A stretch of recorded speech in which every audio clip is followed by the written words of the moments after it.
अस्सलाम वालेकुम।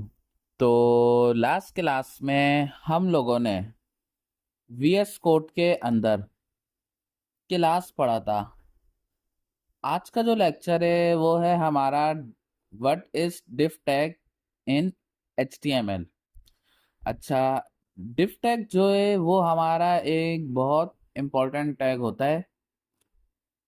तकरीबन सारी चीज़ें जो हैं वो हमारी डिफ टैग की मदद से बनती है, जैसे कि नेविगेशन बार हो गया या फुटर वगैरह हो गया। ये सारी चीज़ें हम लोग डिफ टैग की मदद से बनाते हैं। चाहे यहाँ पे हमने एक फाइल बना ली। सबसे पहले हमने HTML5 लिखा।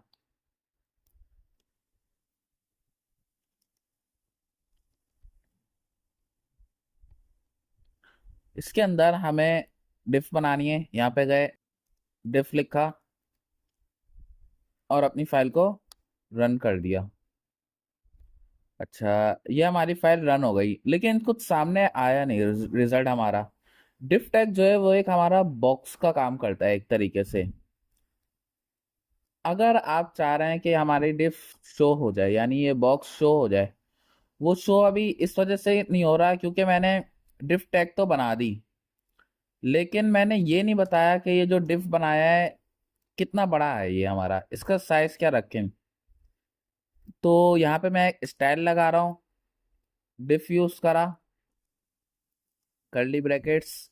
अच्छा, डिफ को सबसे पहले हम लोग दे देते हैं हाइट, कि भाई ये हमारी आने चाहिए 300 px। विड्थ मेरी स्क्रीन का 40% जो है विड्थ है। यहाँ पे गए, रिफ्रेश करा, अभी भी नहीं आया, क्योंकि हमने हाइट और विड्थ तो दे दी लेकिन वो अभी ट्रांसपेरेंट आ रहा है क्योंकि हमने डिफ को कलर नहीं लगाया कि किस कलर का हमें चाहिए। यहाँ पे गए, यहाँ पे मैं इस्तेमाल कर लेता हूँ बैकग्राउंड कलर। जो कलर आप लगाना चाह रहे हैं अपने डिफ में वो कलर आप सिलेक्ट करें, रिफ्रेश करा, तो ये हमारी एक डिफ आ गई। डिफ हमारा एक बॉक्स का काम करती है। अच्छा, ये हमने 40% लगाया।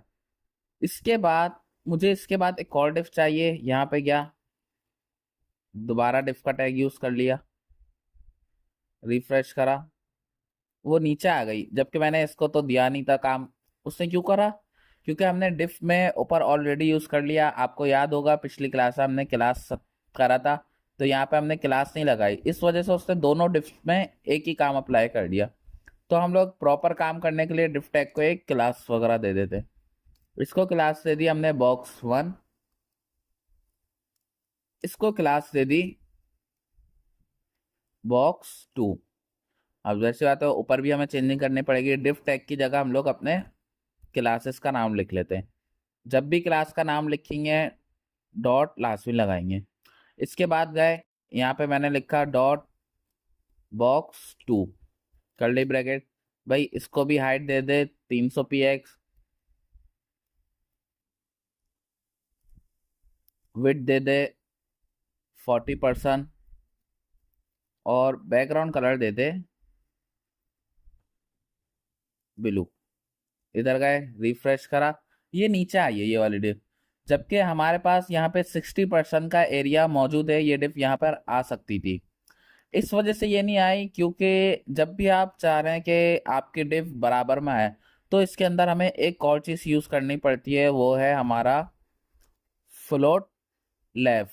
फ्लोट लेफ्ट इस्तेमाल करा हमने, चाहे एक में करा दोनों में भी कर लिया, क्या आगे हमें अगर यूज करना पड़ जाए तो आप पहले से ही सब में लगा लिया करो।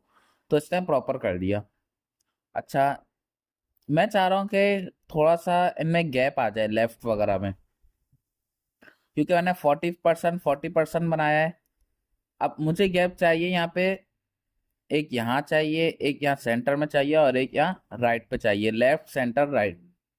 तो मैं लेफ्ट साइड से गैप देने के लिए मैं इस्तेमाल कर लेता हूँ मार्जिन लेफ्ट। मार्जिन लेफ्ट इस्तेमाल करा भाई, क्योंकि हमारे पास 20% हिस्सा बना है। अगर हमें हमें 3 हिस्सों का गैप चाहिए तो 6.66% हमारा बन जाएगा। यहाँ पे गए, यहाँ पे भी हमने यूज कर लिया मार्जिन लेफ्ट। मार्जिन लेफ्ट यानी लेफ्ट साइड से गैप दे दे। इधर गए, रिफ्रेश करा, उसने एक हमारा प्रॉपर कर दिया। आप टॉप से थोड़ा सा गैप देना चाह रहे हो, मार्जिन टॉप यूज कर लो। बॉटम से देना है मार्जिन बॉटम, इसी तरह राइट से देना है तो मार्जिन राइट यूज कर सकते हैं। मैं चाह रहा हूँ कि अच्छा, इस वाली डिफ को मैं थोड़ा सा साइज में बड़ा कर लेता हूँ। हाइट जो है इसकी हम कर लेते हैं 500। मैं चाह रहा हूँ कि ये वाली डिफ के अंदर, मैं रेड वाली डिफ के अंदर कलर की जगह कोई इमेज लगा लूँ। अगर आप कोई इमेज लगाना चाह रहे हैं अपनी डिफ के अंदर, तो उसके लिए हम लोग यूज करते हैं बैकग्राउंड इमेज यूआरएल। यूआरएल हम लोग सिंपल इमेज का लिंक लगाने के लिए यूज करते हैं। उसके बाद आपने कंट्रोल स्पेस बार दबाना है, तो वो आपका इमेज का फोल्डर शो कर देगा। आपको याद होगा जब हमने इमेज टैग करा था तो उसके अंदर मैंने आपको पूरा डिटेल में बताया था कि इमेज का फोल्डर कहाँ पे हमें बनाना है। तो आपने वहीं पे बना हुआ होगा, तो ये यहाँ पे हमारा इमेज का फोल्डर शो कर देगा। इसके बाद आपको कौन सी इमेज लगानी है वो इमेज आप सिलेक्ट कर लें। इधर गए, रिफ्रेश करा, वो हमारी इमेज आ गई। आ,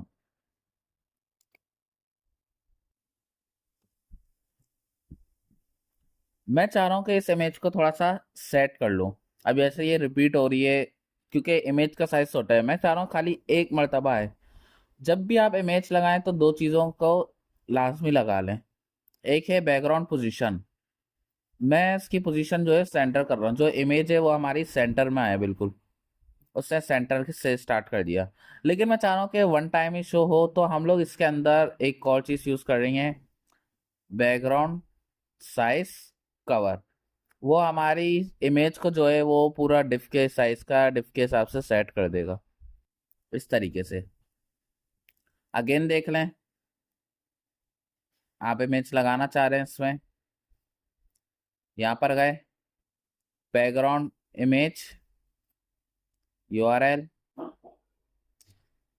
इमेज सेलेक्ट कर लें यहाँ जाके जो इमेज आपको लगानी है। उसके बाद इसके अंदर दो चीज़ें और यूज़ करनी है, background position centre and background cover, background size cover. जैसे आप ये यूज़ करेंगे आपकी इमेज प्रॉपर एक आ जाएगी। साइज हमारा हाइट बहुत छोटी है इमेज के हिसाब से, तो इसकी भी हाइट हम लोग बढ़ा लेते हैं। हमारी इमेज प्रॉपर आ गई। आप चाहें तो कलर वगैरह हटा लें सेट करने के लिए। अच्छा, डिफ की मदद से हम लोग बहुत कुछ कर सकते हैं। इंशाल्लाह नेक्स्ट लेक्चर के अंदर हम लोग नेव बार डिज़ाइन करेंगे कि नेव बार कैसे डिज़ाइन होता है। उम्मीद करता हूँ आज का लेक्चर आपको समझ आया होगा। कोई भी कंफ्यूजन हो तो आप कमेंट सेक्शन में कमेंट करके पूछ सकते हैं। बाकी हम लोग मिलते हैं इंशाल्लाह अपने अगली वीडियो में। शुक्रिया।